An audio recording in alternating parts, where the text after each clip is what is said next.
Today we have a showdown of epic proportions, a head-to-head battle of two of the greatest beef sandwiches of all time. Representing the Chicago Italian beef sandwich, from Chicago we have Adam Witt, with hundreds of hours of beefy research both in the field and in the home kitchen. And if you've been watching this channel for the last decade, you know I'm a native Philly boy, growing up inhaling plenty of cheesesteaks, and I've put out many videos on the subject. And today we will put forth our best possible representation from all our knowledge over the years of each of these sandwiches to see which sandwich takes the crown in the battle of the beefs. So we're gonna start off with the beef. And of course, these are both beef sandwiches at the core, but the preparation is completely unique for each sandwich. So depending on the shop you're going to in Philly, you're gonna get different beef preparations, mainly between like a thinly sliced, more chunky piece, and then chopped up on the grill. In the video I made a few years ago, I featured Jim's cheesesteaks, which is what I grew up on. They do the chopped up super fine, and I much prefer this style of cheesesteak. Now, a lot of places do sliced ribeye, but at Jim's they actually use a top round, so a tougher cut, and they slice it super thin on the deli slicer. So I'm going with a piece of bottom round because that's what we're using for the Chicago beef. And because the bottom round is a little bit on the drier side, I wanted to blend in something else. I found a piece of meat in my freezer that was unlabeled. Mystery meat. Yeah, mystery meat. High quality mystery meat. But it looked super marbled and delicious. I think it's either a piece of chuck or brisket. And I recipe tested it, and these two together are amazing. And what I'll do is I'll take these out of the freezer and let them defrost just a little bit. It's easier to slice them thin if they're slightly frozen. And we're gonna slice these up super thin in the deli slicer, just like they would at Jim's.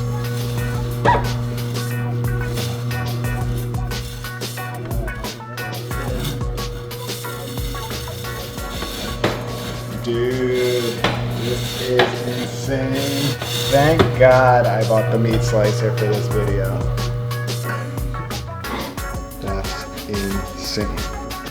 So that is the Philly beef. The Italian beef is a little more complex, I would say, than just slicing up meat. It's funny when you say like complex, because these are both super simple sandwiches, but yeah, I guess, you know. It's essentially braised beef that's been chilled down, sliced super thin, popped into a roll with some crunchy, spicy peppers on top. Okay, so like Italian seasoning, right? You're familiar with it. Everybody, you see it at the store in the pre-made little bottles. That's fine too, but honestly, for this, you're gonna wanna make your own because it's always kind of better when you do. Of course. So if you can, grab yourself whole spices. It's always better. In this Italian spice mix in particular, it's really important that you have garlic powder, oregano, and then a little bit of red chili flake for that kick. You're gonna just blitz those with a mortar and pestle or a spice blender into a fine powder, and boom, that's Italian seasoning. So here we have our two beautiful bottom rounds, each with that fat cap, right? That most of the time top round doesn't have. We're gonna salt those up, season them real nice all over. They can take a lot of salt. We're lucky here because these have already been tied or trussed by the butcher, right? But if they're not, you're gonna wanna do that to ensure that they keep their shape. Then once they're trussed up, you're gonna add a tiny bit of oil to the pan, get it super hot, and really take your time browning each individual side. Take your time doing this because you're essentially building flavor, right? The fond on the pan and of course all over the beef too. They don't do this at the restaurants and at the spots at home, but you can at home. Yeah, that's true. That's a good way to kind of just up the levels of flavor instantly. Like, why not? You know, if you have the time and you're like kind of just doing the small batch, you know? Yeah, I love it. After the beef's been browned, you're going to add your liquid. It can be a number of different things. Just make sure that it is a flavorful liquid. Beef stock is ideal. If you use all beef stock, you're gonna have a more flavorful jus. In a pinch, you can totally use 50% water, 50% beef stock. In a pinch, you can use chicken stock. It's fine. Remember, flavorful liquid, and you're gonna be fine. And you're gonna pour that stock up to the shoulders of the beef, right? Not quite to the top, but right near it. Then you're gonna add in your Italian spice mix, chop a whole clove of garlic, pop that in too. You can leave the peel on, it's totally fine. Then mix it up a little bit, make sure the spices work into the liquid so there's not just like a layer of dry spice on the top. Just take it uncovered, put the whole thing in the oven. 375. 2 hours. I'm gonna say 2 to 3 hours. Okay. We're gonna say 2.5. And the goal here is that you don't want this like a full braise falling apart. You want to be able to cut it thin. You know it's done when a fork can easily sort of slide into it and take it out. If it's a little tough, that's fine too, because at the end of the day, we're slicing this super thin. We're essentially gonna manually tenderize it. And we're gonna throw it back in the liquid. Precisely. But you don't want it falling apart. Perfectly tender beef is cooked. You gotta have a little bit of patience here. You gotta cool the beef down in its liquids, which is going to make both the beef and liquid more flavorful, but also allow you to slice that beef super thin without risking it falling apart. Wow, look at at this roast beef. All right, next up, just pop this in the hot strained jus. And it can honestly just hang out till we're ready to use it. That's convenient. It's super convenient. You can make this ahead, pop it in the fridge if you want to take it out whenever you want. It's pretty much prepped and ready to go. So it's just going into the steam bath. Yeah. It's okay if it falls apart on you a little bit. That's actually kind of how it is at the shops, you know? Nice. More like a Philly cheesesteak. Yeah, almost. So we've nailed down the beef. We are moving on to the bread. Now, of course, without a good bread product, you're gonna have a shitty sandwich. Just a fact. It's pretty obvious. So we need to nail this down. And both of these sandwiches use a long roll, but the Philly is considered an Italian long roll. The Italian sandwich is considered a French. It's a French roll, very American, right? Which is funny that those are switched. And I would say the major difference is you've got these Amoroso brand long rolls in Philly that are super soft. So every bite kind of just mushes together in one. Whereas for the Italian... Yeah, it's funny you said Amoroso. In Chicago, there's a couple brands, S. Rosen's, but Toronto is kind of like the main one. Okay. And it's a French style bread. So it's a little breadier, Yeah. super soft, but it can still kind of hold up to being dunked in the jus when you order your sandwich wet, which we can talk about later. So it just needs a little more, what would you call that? A little more breadiness. It needs a little more oomph. It needs to be a little more substantial. So to keep things simple, we're gonna use the exact same bread recipe, but just switch up one ingredient, which is the addition of bread conditioner in the Philly cheesesteak to accomplish that softness. And it's funny because I did a bunch of recipe testing on this way back when I made my cheesesteak video. And then Charlie Anderson, another YouTuber, he critiqued my roll with a bunch of other rolls and like did a full on like analytical breakdown, spent months getting the perfect long roll recipe. So I'm just gonna steal his recipe. I actually consulted with him a little bit. We're all good. He's a beast. So I'll link his recipe below. And the recipe is basically bread flour, dry yeast, a little bit of bread conditioner, again for the Philly cheesesteak. We're gonna leave this out of the roll for the Italian beef, a little bit of salt, some oil to help with that softness, and then add your water, and I'll run this in the mixer for about 5 minutes. And then when that comes out, for the next hour or so, I perform a few stretch and folds just to really help develop that gluten structure. This is crazy. The feel kind of back to back between the dough conditioner right here, which is so supple and soft. It feels like the dough just got like a deep tissue massage. Feel that? Okay. Whoa. And then this is just normal. Like I'm used to a normal pizza dough. Things are just a little bit tight. And it's really cool to see those side by side, just the addition of the dough conditioner, but these are ready to go. And then we have both our unique doughs here, which will proof at room temperature for about 2 to 3 hours until they've doubled in size. And then we'll start shaping our rolls. So it starts by just dividing each dough into 4 pieces, shaping those into balls and just letting those rest for about 20 minutes on the board. And then use whatever shaping method that you know to get a nice long roll or baguette style bread loaf.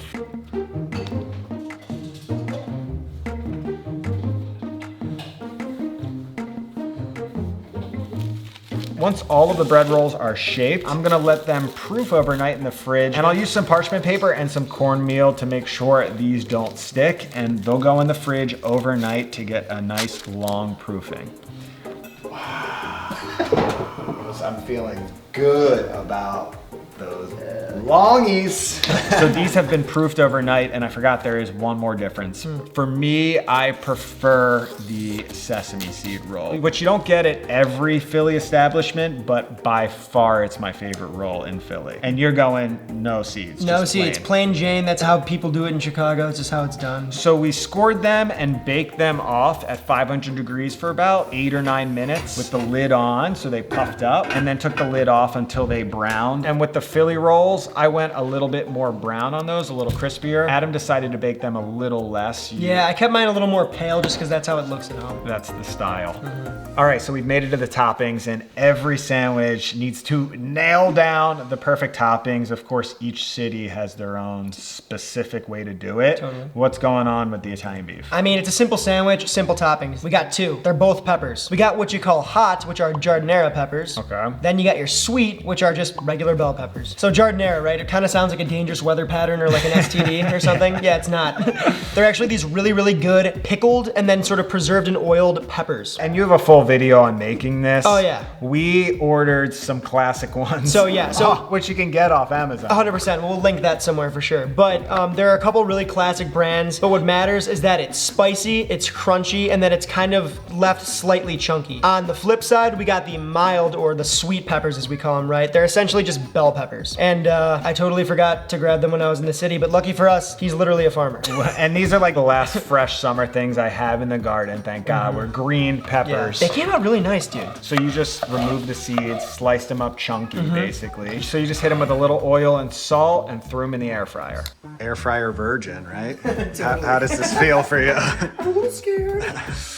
This guy does not trust in the system. We'll see how this works, all right? Should I get him on like a single layer? Yeah, that's gonna be ideal. You can always use the shakeability though. Shakeability factor. And then, what do you normally roast them at? Like 400. Yeah, do 400. Hit the play Hit the play button. Let's go. Now for the Philly cheesesteak, the toppings are pretty simple as well. You've got some type of cheese, the three main ones being Cheese Whiz, which is not entering my house, American or provolone. I'm gonna use American for this sandwich. And of course you need some caramelized onions. That's the wit if you're at a cheesesteak place. So I just chopped up some sweet onions into like a small dice. This is the size that I like. Got some oil in a pan and just caramelize those on a low heat. You can do this right when you're making the full sandwich, but it is easier to kind of do this ahead of time and just have those caramelized onions ready. It's also just like a powerful move to have those like on hand. Yeah, of course, any sandwich is gonna be better with caramelized onions. And I felt like if this sandwich was gonna stand a chance against your toppings, it needed a little acidic spice. So I ordered some of this, what they call hoagie spread. And this stuff's super legit. Like you find it in a ton of just Philly establishments, not even just cheesesteaks, any hoagie. You've got this cherry pepper that's a little bit sweet, a little bit spicy, super acidic, and very spreadable, and just really enhances any sandwich. But don't go asking for this in every Philly cheesesteak place because they might not have it. So we have our components for each sandwich. It's time to build.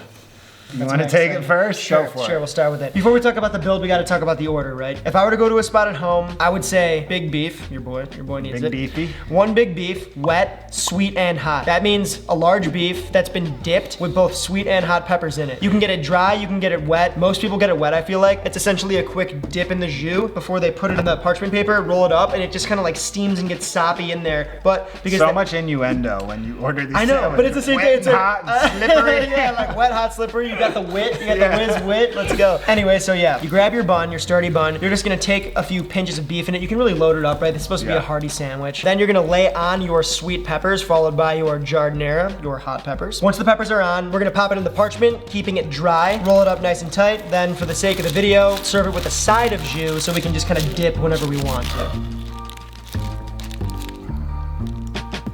So to bring the cheesesteak together, we've got a little more cooking since you already did your cooking beforehand. I'm gonna get out a pan, add some oil, and throw on just a full layer of that thinly sliced beef. And I'll keep this on a medium heat, start bringing this up to temperature. It's gonna release a lot of liquid. So I'm not trying to get a hard sear here. It's kind of like a steam at first, and then I'll start chopping it up and just cooking it through. I don't wanna lose too much moisture here, and I'll save the seasoning for the very last minute. And just start mixing everything up. In the shops, they're like chopping it up by hand. Again, I liked that chop style. I'm using scissors just to make this easy and protect my pan a little bit. You went full Korean barbecue. And then that liquid will start evaporating more. You'll start getting a little bit of color on that meat. And then right at the very end, I'll season it with salt and pepper. And then I'll add in those onions at this point, mix those around. And I'm just gonna keep on enough meat for one sandwich at this point. And I kind of stack it into a nice pile. And I'll layer on some of that American cheese. And then what I do is I cut open that bread roll and then I pop that right on top of the cheese so everything steams in there while the bottom meat gets caramelized. And you can help that out with just a cover over it. Then take a spatula and just scoop under there and give that a full-on flip over. Add some of that spicy sweet pepper spread and you got a beautiful Philly cheesesteak.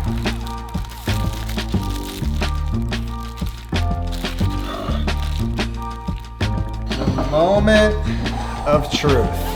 Let's go. Dude, I don't know if I've ever been this excited for a taste test. This is insane. Dude, it's been over a year since I've had a Philly, like a proper Philly. I've never had a Chicago Italian Really? beef. That's why you're here, because I knew I wasn't not going to know go to that. Chicago. I was watching your videos, and it's like, all right, what's the next best situation is having you come over and make it. Happy to be the guy. Okay, so we're going to split. Splitsky. Do we dip yours? We gotta dip it. Yeah, let's just start with this, because I haven't had one of these. You're talking about the ever. Italian beef? Yes. Oh my God, just do it quickly, because I'm losing my mind here. All right, Whoa. fitting, very fitting.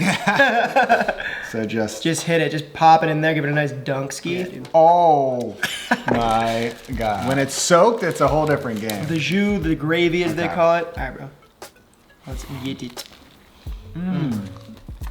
Wow, that's so good. It's a very soft sandwich. It's super no frills. It's basically, what, like 3-4 ingredients? It's the beef, it's the bread, and it's peps, right? 2 different kinds of peps, sweet and hot. Bell peppers and crunchy giardiniera. It gets its texture from the slight crunch of both kinds of peppers, right? Yeah. Really, people like that chunky giardiniera on there because it's Yeah. like this pickly, briny, sort of crunchy thing that gets kind of just infused into this like really otherwise soft sandwich. You're so right with, you gotta get that roll hearty enough to handle the dip. And this is perfect. Like it just absorbs it. It's not falling apart at all. And you get this absolute just juicy flavor bomb, but it's not falling apart, Right. which is amazing. It is kind of amazing. It's bread's very important. Okay. Dude, I'm really excited. I'm stoked for this. Whoa, look at that. That's like, this now should be greasier. Hell and yeah. it is. It should be greasier. It should all be one gooey, greasy mess. I love and that. I think we accomplished that. The cheese. Cheers, dude. Let's do a cheers on this one. I feel like you had a similar response to what I had with the Chicago beef because it's more new. Like this, I know. The Chicago beef was like, I don't even know what's happening right now. And I just saw that when you bit into that. Dude, it's kind of sweet. It's like pleasantly kind of sweet because of the onions. Yes. Way more so than the one that we just had. Yes, and that's why I think the onions are Yeah. essential. Like, if you don't order onions on your cheesesteak, I don't know. That slight sweetness, the gooey factor. It's the gooey. It's the goo factor. Because you got the juice. we got the goo. jewy, we got the gooey.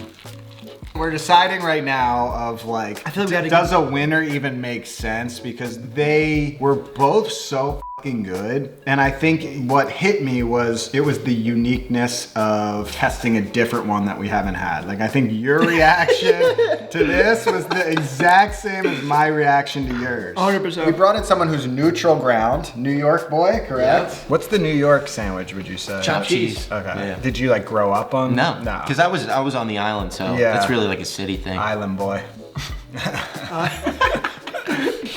So good. Soppy, crunchy, beefy. All right, we're gonna have you move on to this half-eaten cheesesteak.